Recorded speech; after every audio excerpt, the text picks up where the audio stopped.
shared a lot about what happened on my Instagram, but I think just for myself, I'd like to document it. So I'm sharing it with you as well. Please like and subscribe to my channel, like this video, comment if you've watched my video. And yeah, I better get into it. Right, so my 5th operation was August. No, it wasn't.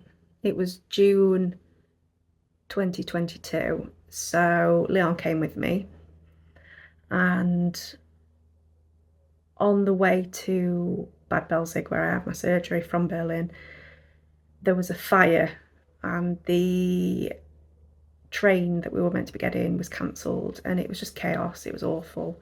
We couldn't figure out what was happening. I was panicking because it was the night before my surgery, just stressed.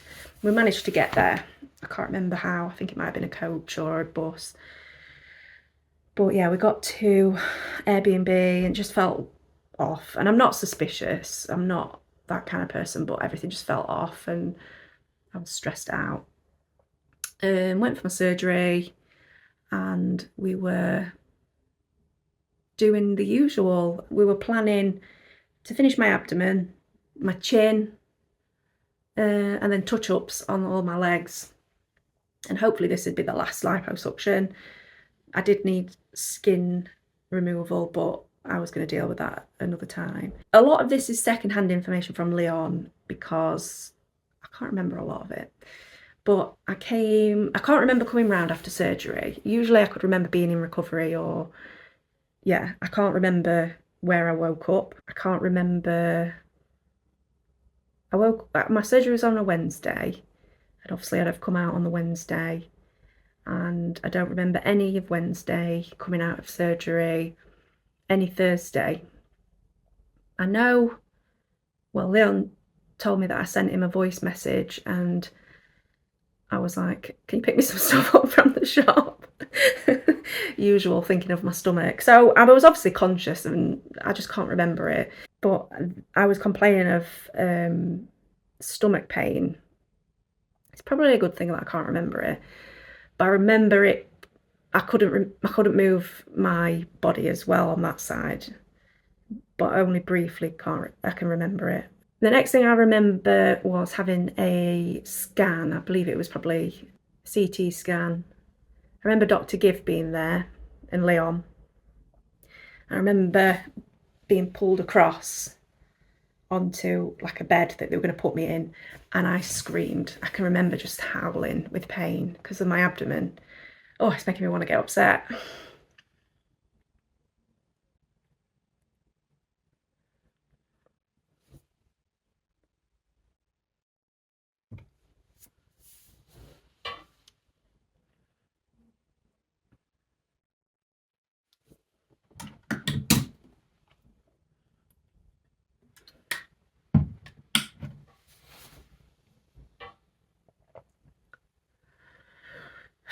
We're not even at the bad part yet.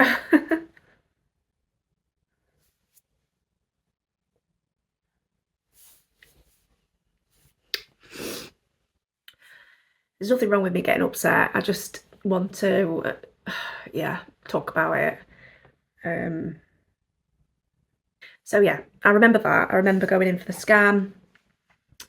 The next thing I remember, this is so patchy, was going in a helicopter. And I don't think at the time I realised how serious everything was. I think I was just more scared of being in a helicopter because I've never been in one and I'm absolutely terrified of heights. Don't like flying. So I think it's probably for the best that I was focused on, oh my God, I remember being in the helicopter. Just like, you're safe, you're safe, you're safe, you're safe. Leon couldn't go with me. I think it could only fit like 3 people or whatever in it. So yeah, I was on my own, so I felt quite brave for doing that. And then I remember getting to the next hospital and I just remember a doctor saying, Mrs. Bamford, and then I was out. And then from there, I was in a coma. So I say I have memories, but they are hallucinations. Crazy things. I dreamt, I'll say dreamt, but I hallucinated that I was in like a swimming pool gala, and I don't know what was happening, but I just remember being in this like swimming pool and there was like flags everywhere, and then I say hallucinated that I was in kind of like a tanning bed, naked, and I could hear outside people in like Range Rovers planning on kidnapping me. And it must have been being in a different country, but I thought they were like Polish people that were kidnapping me. In retrospect, I don't know what they'd want from me, naked me in a tanning bed, but this is what drugs do, kids. Another memory, I think when I was coming round, was that I walked into the hospital. I say memory, hallucination. Another hallucination I had was that I walked into the hospital and said, I don't know where I am, I don't know what's going on, I need help. Clearly didn't happen because we later found out I had had a stroke, so I couldn't walk. And I think this point I was coming round, I remember, so this is an actual memory, a person coming to test that I could swallow, and that was really unpleasant. I think they put something up my nose into my stomach. I don't know why I can remember that, but I could swallow, so that was good. And I could eat. I remember wanting jelly. I think I had an apple and jelly. That was good. At this point, I didn't know that I'd had like surgery on my stomach. I didn't know about the stroke. I was just coming round basically, and I had to have this mask on. I know now that it was to like build up my lungs because my lungs had collapsed. But I hallucinated that the doctor who was doing this put a fishbowl on my head and sat me in a chair and was cutting something out of my arm on this side, which was my stroke side. And I remember I was trying to pull away, but it didn't happen. I didn't have any marks or cuts on my arm. So, but it's crazy. It felt so real. All of these things felt so real. But it just goes to show like the amount of drugs and stuff I had in my body. I would hallucinate that there were famous like films on the walls. So I remember seeing Wizard of Oz, Alice in Wonderland. I mean, they're just freaky films anyway, but I could see them on the walls. If I closed my eyes, I didn't see them, but if I opened my eyes, I could see them on the walls. Charlie and the Chocolate Factory. Crazy. And I remember saying to Leon, can you see that on the wall?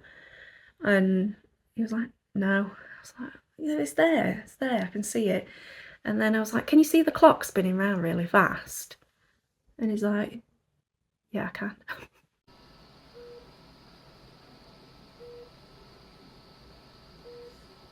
So there's no wonder I was going a bit doolally, but yeah, that was obviously harmless but freaky. I had a really bad experience. I don't know if I told any doctors this, but I was convinced there was a nurse in intensive care that was trying to kill me. I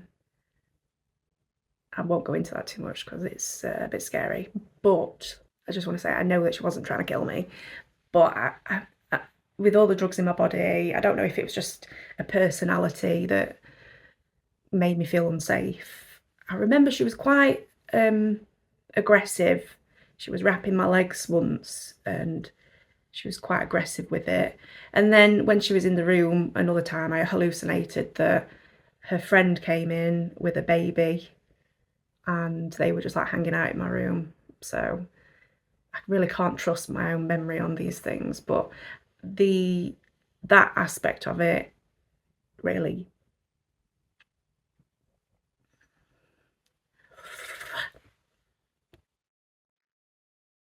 I don't want to get upset again. I'll deal with that in therapy. Yeah, I'm trying to think of other.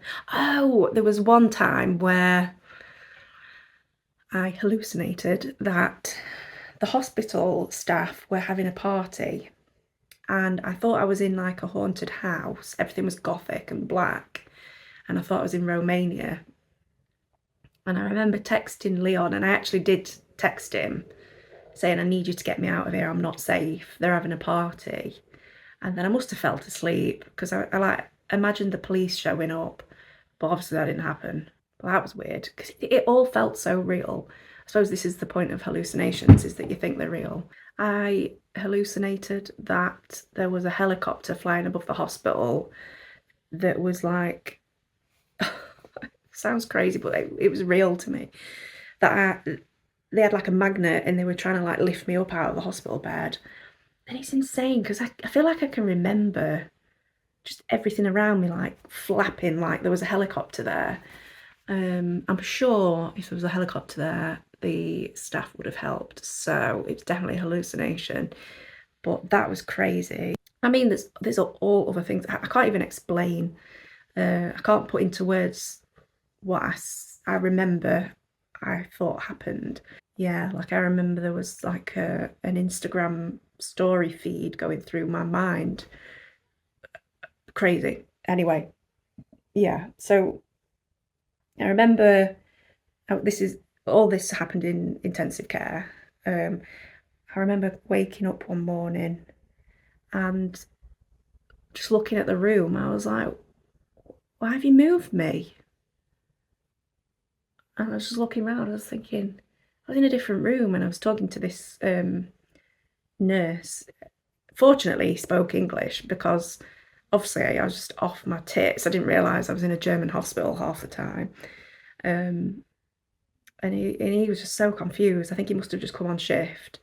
And he's like, oh no, you've always been in here. And I must have just been coming out of the sedation, or the drugs were getting dropped or whatever, and I was just becoming a bit more aware of my surroundings. And I just remember like I wasn't in this room. It was crazy. Anyway, can't remember at what point we found out about a stroke, but it was in intensive care. Had a hallucination that I was sat in a room in an office with Leon, Dr. Gods, Dr. Zucker, Dr. Krupper, and another guy, a neurologist. And that didn't happen because I couldn't move. But I can like vividly imagine being in this room with them talking about the stroke and stuff. So they were, I don't know, I can't remember it happening in the room I was in. It's crazy. But yeah, Leon said that did happen, but not as I remember. I started doing some physio in intensive care, which was just horrendous because I didn't realise that I had this massive wound down my abdomen. So I couldn't bend at my waist. They like pulled me out of bed and basically just juggling me between them both. It was just awful. But I think after a few days, I was responding well to all the treatments I was having. And then I don't know at what point, it might have been a week later, I moved on to a different ward. So I moved out of intensive care, which was great. I was on this, not inhaler, breathing apparatus, and that was the worst. It was so painful. It was okay for a bit, and then I don't know if it had like water or something to help the heat, or if the water ran out, it stopped burning me like under there and in my nose. And that was just the worst. It was awful because every time I pulled it away from my face to like stop the pain, the nurse would come in, and she was really good, but she also didn't speak English, and it was really hard to explain. And she'd be like, put it back, put it back, put it back. I'm like, I can't, it hurts. And oh, it was just so tough. Yeah, then I moved to a different ward and they let Leon come and stay in the room with me, which was amazing. The first night I was on my own and it was just horrible. The bed, I didn't know how to work it. So I was just constantly, the bed like literally was like, zzz, zzz, zzz. I was like moving like this, and I had to keep ringing the nurse. I didn't know, but I'd had like bowel surgery at this point, so I needed help with toileting, and it was just, I was still in this daze and I just didn't know what was happening to my body. I didn't know any of the stuff other than stroke. And then I was still having, so that first night was awful. And then Leon came and he could stay with me, which was great because then I had somebody to help me like explain what I need. Oh, and they fixed the bed. A guy came and helped with the bed. Oh, but I remember that first night. I was like, I feel like such a burden.